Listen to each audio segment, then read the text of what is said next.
Hi everyone, welcome. I'm about to check in on a couple of my African night crawler bins, and we did something a little bit special over here in bin number one.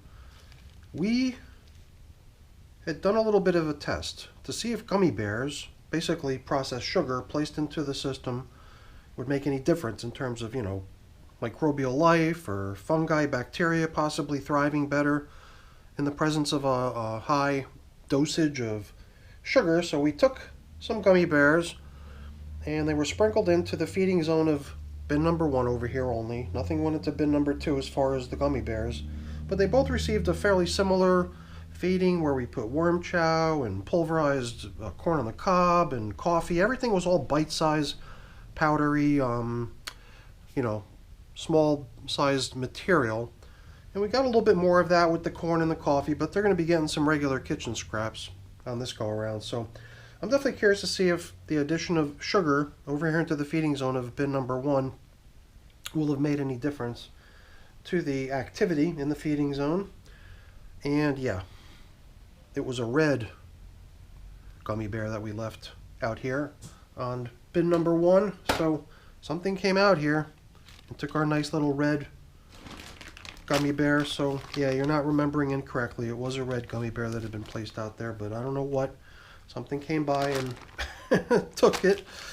So here's a little bit more that we can include with today's feeding. I figured let's try to follow suit with what we did last time so that we can actually have a little bit of a test scenario going on here. I'm not sure if just one feeding and one interval between feedings is really enough to make up a substantial test, so that's why I thought we would just sort of repeat again today how we fed last time, with the exception of just some extra vegetable matter going in with today's feeding. Well, vegetable and fruits. There's some pear and some peach over here, but the rest is scallions and cauliflower bits, I think. Maybe a little bit of onion. A little bit of a variety going on over there.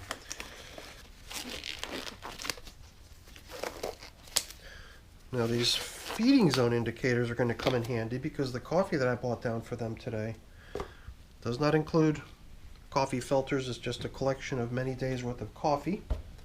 So these we'll set aside and reuse in a similar way as how they were placed out here last time as indicators to show where we last fed. And what we did last time when we applied the feeding zone, we had done so by using all of this collected leafy matter from the top surface as the foundation onto which the feeding was placed. And since I've got more leaves that we can put out here as a replacement top dressing, I thought we would do the same again with utilizing the top coating of leaf matter as the foundation for today's feeding. So, what's the right way to approach this if you're expecting to see a difference in what happened due to the sugar being added? Perhaps we use what's over here in the second bin, bin number two, as sort of a gauge to see what would have occurred down here had there been no intervention. And I would think that if, what we left for them is a bunch of shredded corn cob and a bunch of coffee and worm chow and things of that nature, then we're not going to see much as far as leftovers go. Some of the leftovers, though, we'll see in here are fragments of corn cob, which is a very slow composting material when you put it into the worm bin. And last time I did make a pretty good effort to try snapping as many of those chunks of corn cob that we encountered along the way into little itsy bitsy pieces to help with the breakdown process. But some of them were still pretty good in size. I wondered if maybe the time between two feedings would be enough to see that stuff deteriorate to the point where I can more easily snap it than last time. Certainly seems like that is the case because these corn cob chunks are really fragile at this point. You can see they're pretty popular with the worms hanging out on them too.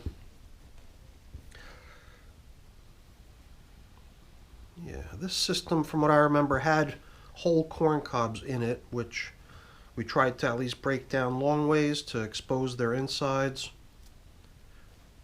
Somehow, what rings a bell in bin number one over here is that we had corn cobs there too, but ones that had already been broken up into pretty small sized chunks in previous check-ins, so they were already quite small and hard to see anymore. So whether they'll stick out as obviously as these corn cobs are here.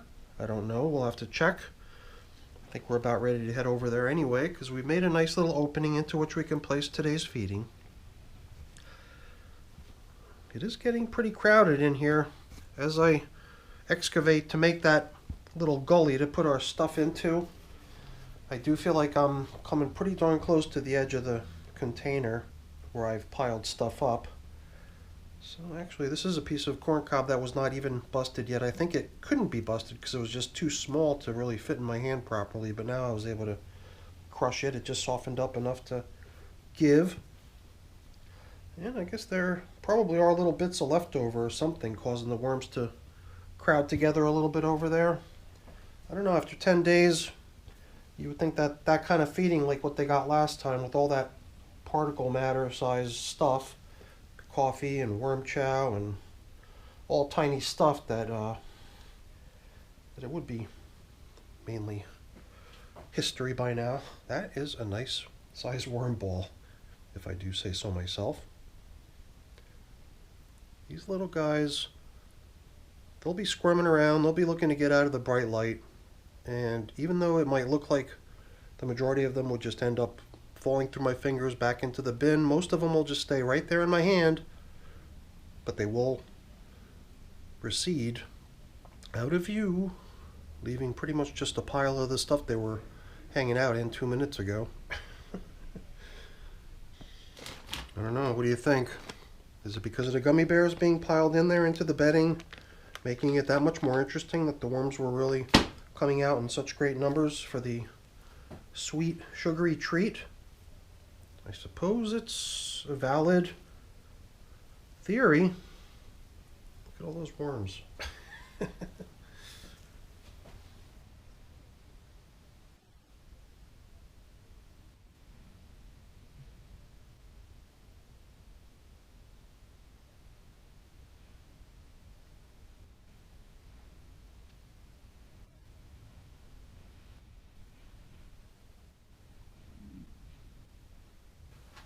Tell you, this little guy right here worries me.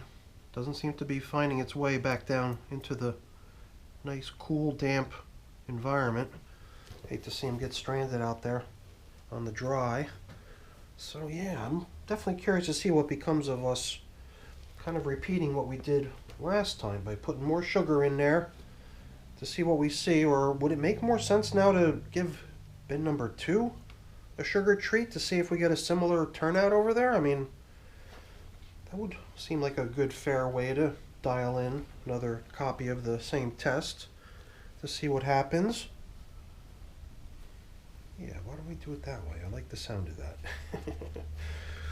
Alright, so we talked about repeating what we did last time, which was to use all this nice, beautiful leafy matter that we collected off the top surface as the foundation for today's feeding.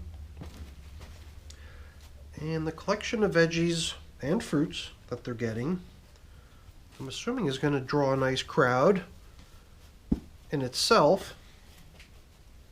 But before we do that, we want to use this as a chance to drop in some gummy bears into this nicely seasoned bedding material. Now that it's already got a whole bunch of, bacterial, fungi, microbes, all kinds of stuff living in it already from having been in the bin now for the past 10 days. Now we can just sort of inject it with yummy sweetness. Oh, jeez. We're going to alternate, right? So whatever, let's just leave it this way. Bin number 1 is, at this point, seemingly turning into our bin where we do add the sugar to see what happens. I tell you, this coffee's been sitting around for some time now. It's had a good chance to dry out. Pretty dry stuff, so I'm glad that this time these bite-sized foods that we given them is going to be accompanied with some nice juicy veggies.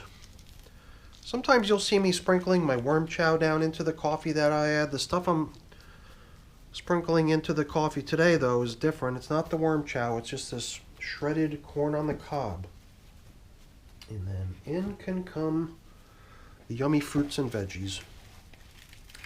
A few chunks of tomato, a few chunks of pear for each system. That in itself also coming in with some nice natural sugars, fructose or whatever, versus that heavy-duty processed sugar that the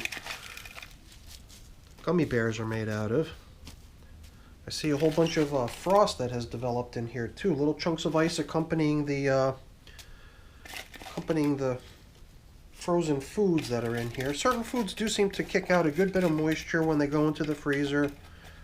All that moisture sort of starts to get expelled from the veggie matter and then just frosts right up, attaching itself to the veggie matter. So that's looking really nice. So we've only got those feeding zone indicators that we had last time, so we're gonna have to hang on to those and reuse them. I thought about maybe including them down in the feeding too. I know we had some corn cobs that we were collecting over here. Over here I don't really recall seeing too many of them, but a couple did accumulate over here, and we snapped a few of them into bits as well. Here's another one that we can bust up into a few smaller pieces. And yeah, no collection over there of corn cob leftovers. Seems like bin number 1 is doing away with that stuff pretty quickly. But there again, makes me wonder if it could be the sugar that we added over there, changing the outcomes. Could be. Okay. Very nice. I'm curious though, you know. I wonder what came along and stole that gummy bear off the top of the system.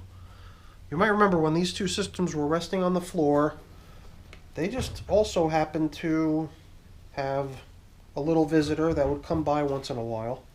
However, we weren't expecting a whole lot more of that because we had moved these up to a shelf up above the floor. We thought it was something, you know, related directly to the system resting on the floor, being easily accessible, but it almost does look to me like something did come right up there onto the first shelf where these systems reside now and help itself to what it wanted. Alright, we sort of skipped the whole tilling up of the outer edges of the system, which is something I like to do usually, but it doesn't need to happen every single time. We'll just proceed to applying a nice top coating of more leaves that can go into the feeding area once again next time when we check in here. And a little additional carbon for the top surface. In addition to these leaves, there's going to be a few sheets of newspaper that I bought for them. I kind of ripped off the edges and made them just the right size to fit neatly inside these size bins. And that'll be a really nice way to top off these systems with just a couple sheets of newspaper. Yet another nice material for these recirculating moisture in the systems to drop into. And let's not forget, we've got the feeding zone indicators that we're recycling. Luckily they're holding up really nice. So they're definitely in good enough shape to go one more round with the wormies. And they're holding up good. So that's it for our check-in with the African night crawlers, giving them more sugar, more gummy bears. This time though, I'm not going to leave any sort of a little snack out there for our visiting friend. I'm actually wondering if by doing that, am I going to be tempting fate?